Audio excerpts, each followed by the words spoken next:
And here's another tough question. How much of this borrowed money actually went into building roads, power plants, or water systems? How much was siphoned off by those who stood to gain the most from this infrastructure-driven model?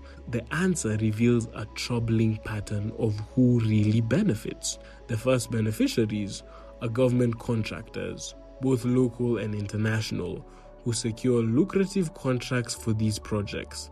Many of these contractors profit handsomely, sometimes through inflated bids or by winning tenders due to political connections. Then there are the wealthy Western financial institutions that funded much of Kenya's infrastructure expansion. These banks and investors earn substantial returns on their loans, regardless of whether the projects succeed in driving economic growth. But the list doesn't stop there. Politicians and high-ranking officials also benefit, often through kickbacks from contracts, embezzlement, or other corrupt practices tied to large infrastructure budgets.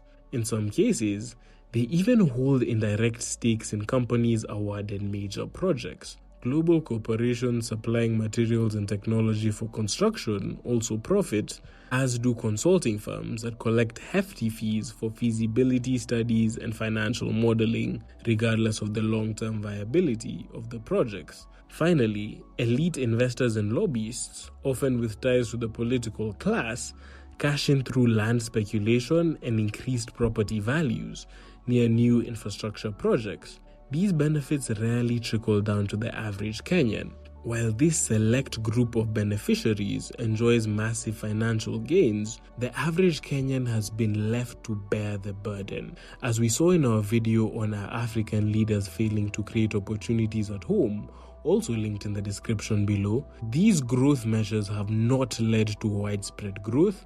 The country now faces a rising debt crisis, harsh austerity conditions imposed by the IMF, persistent poverty and unemployment, and stagnant GDP per capita growth. The infrastructure-led growth strategy, touted as a solution to Kenya's development challenges, seems to have largely benefited those at the top: contractors, politicians, financial institutions, and corporations, while leaving the majority of Kenyans struggling with higher costs and fewer opportunities.